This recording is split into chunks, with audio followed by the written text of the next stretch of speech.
สบายดีพี่น้องกองฝ่ายมัดสุฟูสุกคน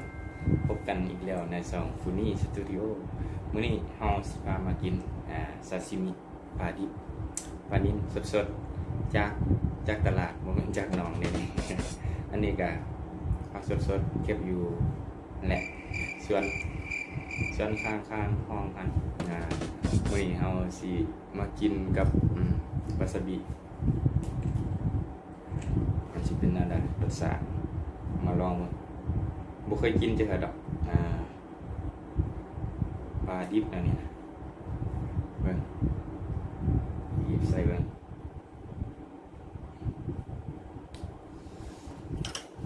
คนจักหน่อย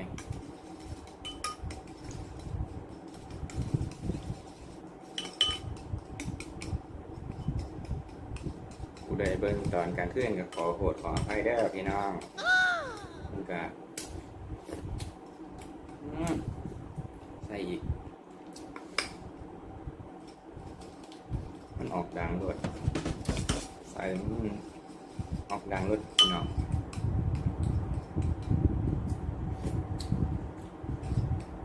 ยังบุก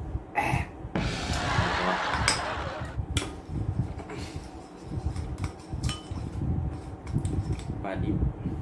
ไม่เคยกินจ้าคือสิลองกินแบบนี้แหละ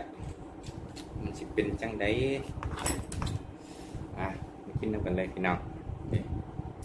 ปลาขาวๆเลย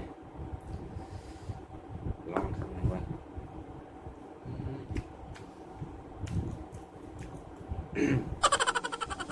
ยุบผมเคยกินปลาดิบอยู่เลย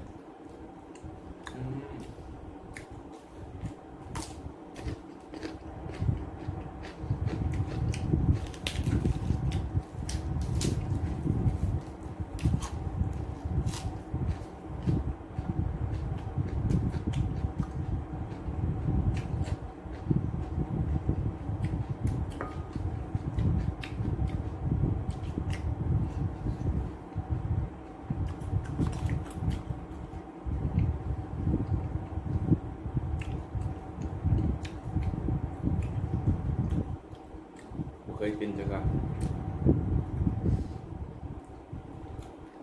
บนแนะนำกินปลาดิบนะเป็นไม่หอม ไม่หยาด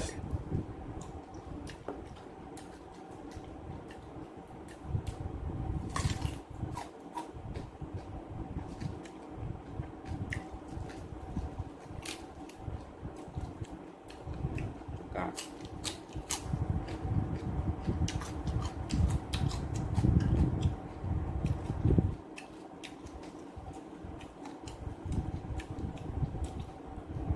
ตัวติดหนังสีหยาบอยู่เลยบดเอาหนังออกทำมือเลยงับไปเลย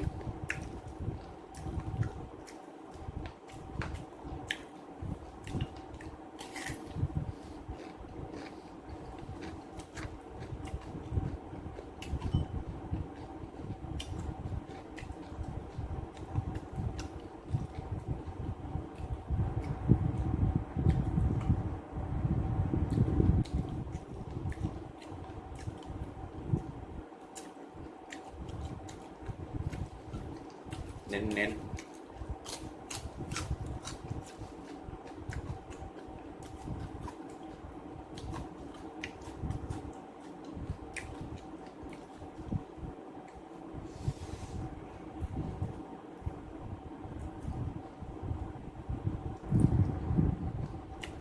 นำบ่ให้ล่างดีๆแล้วซอยแล้วก็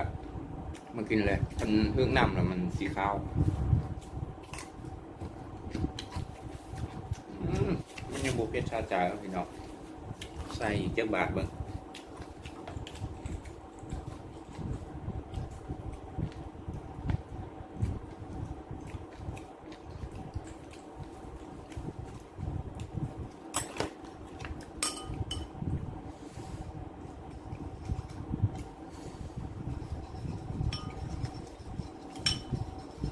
ปลาดิบเนี่ยสิกา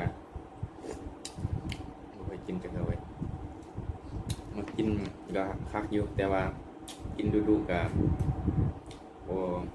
คักปานใดมันเป็นพยาธินี่โดนกินเถอะเอาก็โดนกินเถอะนั้น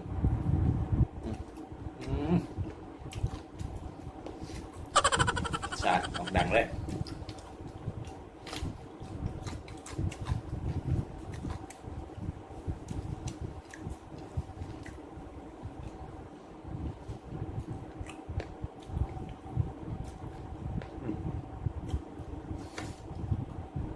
หนังมันจะหยาบๆเลยพี่น้องเอ้ยเอาออกก็ดีในบ้านเดียวออก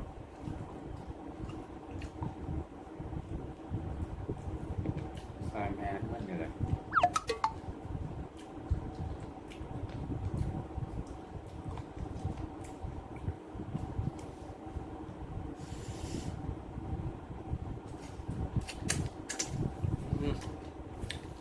ออกดัง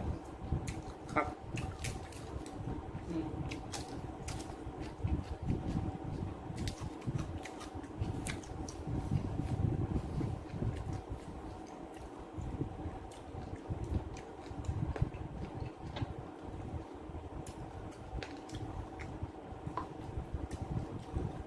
ซัดไม่หลด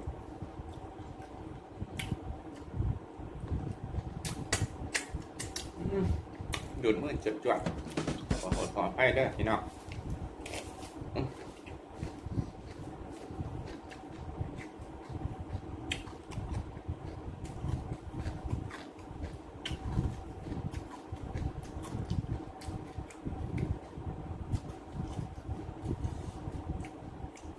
เดี๋ยวลงคลิปโดนแล้วไปแต่ครับ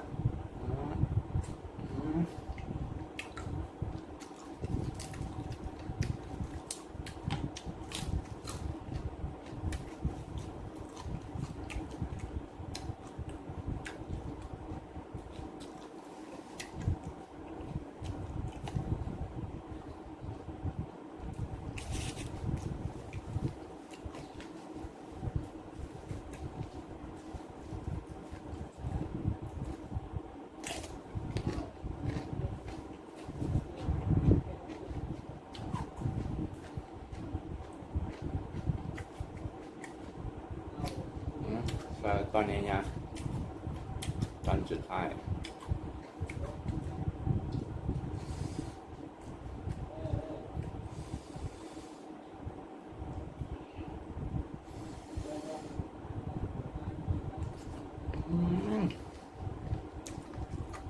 ก็คือเนาะ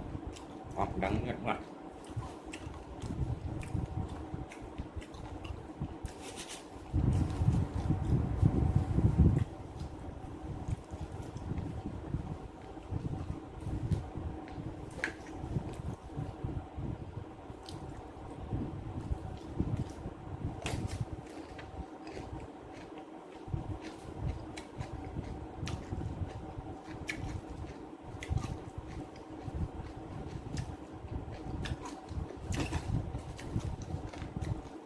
รถตกเนาะ